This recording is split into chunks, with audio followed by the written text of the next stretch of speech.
নিন চাবি। সুব্রত চাবির কাছে এগিয়ে দিল। চাবি নিয়ে রাজশেখর বললেন, তুমি ছাড়া এই বাড়িতে আর কে কে আছে কাজ করা, দেখাশোনা করার জন্য? আমি আপাতত কেয়ারটেকারের ভূমিকা পালন করছি। চম্পা আর গৌর এই বাড়ি ঝেড়ে পুছে গুছিয়ে রাখে। যারা পিকনিকের জন্য আসে চম্পা তাদের রান্না বান্নাও করে দেয়। তবে রাতে কেউ থাকে না, তো আমরাও কেউ রাতে থাকি না। সন্ধ্যের মধ্যে কাজ শেষ করে বাড়ি ফিরে যাই। আমাদের বাড়ি অবশ্য খুব দূরে নয়, এই বাড়ির বাউন্ডারির বাইরে ঠিক কিছু ঘর আছে না, সেখানেই থাকি। আসলে বাড়ির যিনি প্রথম মালিক ছিলেন তিনি এই ব্যবস্থাই করেছিলেন। ঠিক আছে, তোমাকে ডাকলে যাতে পাওয়া যায় তার কি কোনো ব্যবস্থা আছে? হ্যাঁ স্যার, যে ঘরে আপনারা শোবেন সেই ঘরে একটা দড়ি ঝুলতে দেখবেন। সেটা টানলে আমার ঘরের ঘন্টাটা বেজে উঠবে। আমি জানতে পারবো আপনারা ডাকছেন। তুমি তো আমাকে সে আদ্যিকালের গল্প শোনাচ্ছ। তোমার মোবাইল নেই যাতে ফোন করলে তুমি জানতে পারবে? হ্যাঁ আছে স্যার, তবে বুঝতেই তো পারছেন গ্রামাঞ্চল তো, সন্ধ্যার পর ভালোভাবে টাওয়ার কানেকশন পাওয়া যায় না। ওহ ঠিক আছে, তা তুমি কি এখনই চলে যাবে? তাহা কেন স্যার, আপনারা রাতে কি খাবেন সেটা বলে দিলে চম্পাকে দিয়ে বানিয়ে ঘন্টাখানেক পরে এসে পৌঁছে দিয়ে যাব। রাজুর বন্ধু অনিমেষের দিকে তাকিয়ে বললেন, কি হে, রাতে কি খাবে? এরকম ব্যাপার জানলে তো খাবার কিনে নিয়ে আসতাম আসার পথে। অনি বললেন, আরে অত চিন্তা কিসের, ও তো বলছে রান্না করিয়ে দিয়ে যাবে। তাহলে বলো কি খাবে? বেশি আর কি, লুচি আর পাঁঠার কষা মাংস আর একটু গা গরম করার পানীয়। তারপর সুব্রতর দিকে তাকিয়ে বলল, কি হে, হবে তো? হ্যাঁ হ্যাঁ, আমি নিয়ে আসব। ঠিক আছে তাহলে এসো, আমরা একটু ঘুরে দেখি বাড়িটা কেমন, আর যে ঘরে শোবো তা কেমন সাজিয়ে গুছিয়ে রেখেছো তোমরা সেটাও দেখব। সুব্রত চলে যাওয়ার পর রাজ আর অনি নিচের ড্রয়িং রুম থেকে পায়ে পায়ে উঠে আসে দোতলায়। পুরোনো দিনের জমিদারদের বাড়ি গঙ্গার পাড়ে।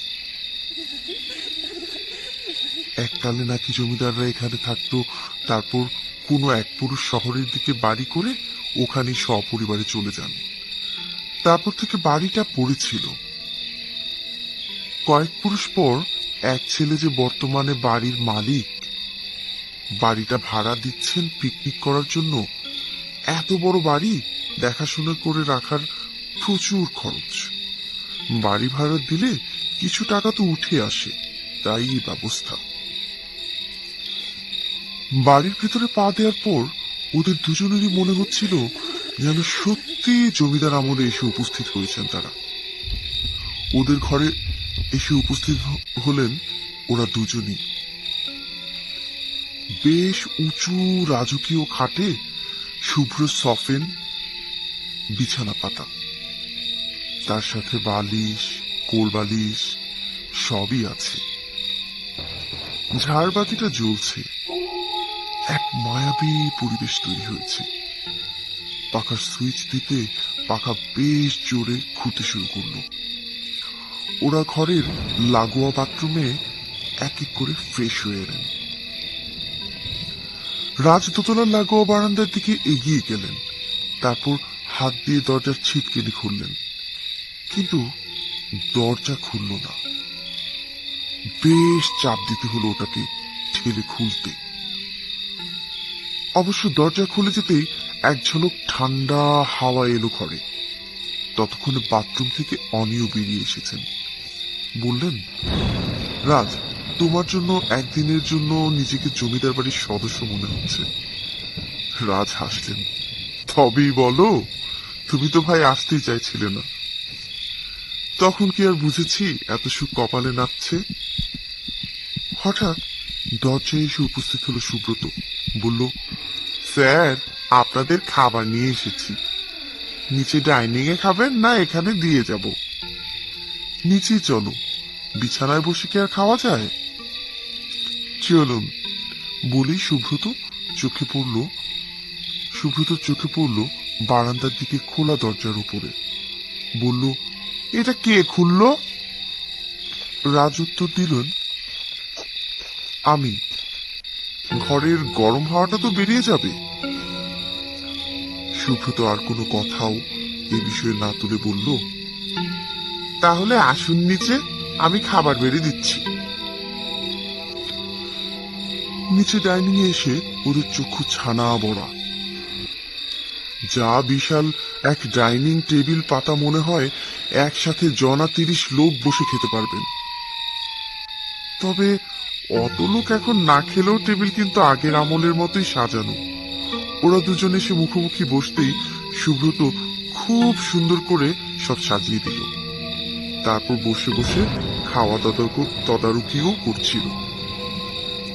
খাওয়া শেষ করে উঠতেও বলল, আপনারা হাত ধুয়ে বসার ঘরে আসুন, আপনাদের পানিও ঢেলে দিচ্ছি। দুজনে এসে বসতে সুব্রত পরিমাণ মতো সব মিলিয়ে গ্লাস এগিয়ে দিল দুজনের দিকে। রাজ বললেন, অনেক ধন্যবাদ তোমাকে, অনেক করেছো আমাদের জন্য। আর থাকতে হবে না, রাত তো অনেক হলো, এবার তুমি এসো, দরকার পড়লে তোমাকে পাবো তো? হ্যাঁ স্যার, পাবেন। আমি আসি তাহলে, শুভরাত্রি। সুব্রত চলে গেল। ওরা একটু পানীয়ের গ্লাসে চুমুক দিচ্ছেন আর গল্প করছেন। হঠাৎ অনি বললেন, বুঝলে রাজ, সব ব্যবস্থা যখন করলে তখন জমিদারের নাচঘরের বাইজির ব্যবস্থাও করতে, আরো আনন্দ পেতাম। কোনোদিন তো সামনে থেকে ওসব দেখার সুযোগ ঘটল না। এটা বেড়ে বলেছ, কিন্তু আগে বললে হতো। এখন আর কি হবে? সুব্রতকে বললেই হতো। ও কি এত তাড়াতাড়ি এর ব্যবস্থা করতে পারতো মনে হয় তোমার? আহা, ওই চম্পাকেও আসতে পারতো আমাদের মনোরঞ্জন করতে। আহা, ওই চম্পা না কে আছে, ওই তো আসতে পারতো আমাদের মনোরঞ্জন করতে। এই গল্পের মাঝেই হঠাৎ করে ঘরের আলো নিভে গেল। রাজ বললেন, যাহ, লোডশেডিং। সুব্রত তো আগে বলেনি যে আলো হঠাৎ হঠাৎ যেতে পারে, না হলে ওকে দিয়ে 2-3টে মোম আনিয়ে রাখতাম।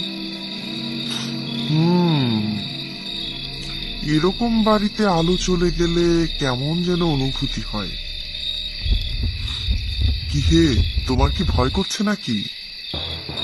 ঠিক ভয় নয়, তুমি সেই আগের মতোই ভীরু রয়ে গেছো, জানতাম না। কথার মাঝে কিসের যেন শব্দ হলো ঘরের মধ্যে। অনিমেষ জিজ্ঞেস করল, কিসের শব্দ ওটা? কোথায় শব্দ? তুমি শুনতে পাচ্ছ না, কিন্তু আমি যে পাচ্ছি ঘুঙুরের শব্দ। কোথায়? ওই শোনো। এবার রাজু শুনতে পেলেন। অন্ধকারের মধ্যে দুজনেই এদিক ওদিক তাকিয়ে বুঝতে চেষ্টা করলেন শব্দের উৎস কোথায়। খানিক অন্ধকারের দিকে তাকিয়ে থাকতে থাকতে অন্ধকার যখন চোখে সয়ে এলো, তখন দুজনেই দেখতে পেলেন এক সাদা পোশাক পরা মহিলা সিঁড়ি বেয়ে নিচে আসছে, আর ওর নামার তালে তালে নুপুরের আওয়াজ উঠছে। দুজনে চমকে উঠলেন। সুব্রত তো বলেছিল এ বাড়িতে কেউ থাকে না, তাহলে এই মহিলা এলো কোথা থেকে? মহিলা এগিয়ে এলো কাছে। রাজ ভয়কে পাত্তা না দিয়ে জিজ্ঞেস করলো, কে আপনি? কিন্তু প্রশ্ন করতে করতে টের পেল ও নিজের ওই আওয়াজ অত চেষ্টার পরও কেঁপে উঠল। মহিলার হাসি শোনা গেল। সে কি, তোমরা নর্তকীকে আহ্বান করলে আর এখন চিনতে পারছো না? তোমাকে কে ডাকলো? আমরা তো ডাকিনি। ডেকেছ তো, তা কি নাচ দেখবে?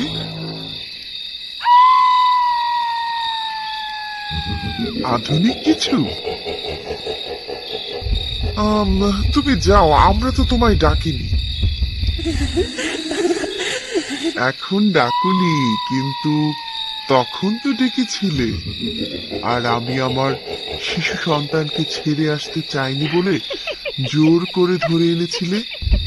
আর যাতে ভবিষ্যতে একই সন্তানের দোহাই না দিতে পারি তাই ওকে মেরে দিলে। কি সব বলছো আজগুবি? আমরা তোমাকে চিনিই না। চেনো চেনো, তোমাদের রক্তে আছে নারীদের নিয়ে ফুর্তি করা, বদমায়েশি করা, আর তোমাদের কথা মতো না চললে তাদের পৃথিবী থেকেই হাপিস করে দেওয়া। সেই দূষিত রক্ত এখনো শরীরে বয়েই চলেছে। তাই তো এতদিন পরেও এ বাড়িতে সেই নর্তকীর কথা মনে পড়লো। সেবার ক্ষমতার অভাবে প্রতিশোধ নিতে পারিনি, এবার তো ছাড়া যায় না। বলি দুটো হাত এগিয়ে গেল দুজনের গলার লক্ষ্য করে। এতটাই আকস্মিক আর এত তাড়াতাড়ি ঘটলো সবকিছু যে ওরা পালানোরও সুযোগ পেল না। সুব্রত সুব্রত করে আওয়াজ তুলতে চেষ্টা করেছিলেন রাজ, কিন্তু গলায় স্বর ফুটল না। ওদিকে আঙ্গুলের চাপ বেড়ে চলল গলার উপর, দুহাতে ধরেও ছাড়ানো গেল না। অনি আর রাজ দুজনের কথায় আটকে গেল। দুজনে গো গো করতে লাগলো, কিন্তু গলার উপর চেপে বসা হাত দুটোকে ছাড়াতে পারল না। খানিক পরে দুজনেই গড়িয়ে পড়ল মাটিতে। কিছুদিন পর পুলিশ এসে উদ্ধার করলো পচে গলে যাওয়া দুটি দেহ। অফিসার শুধু ভাবলেন, এরা এখানে এলেন কিভাবে?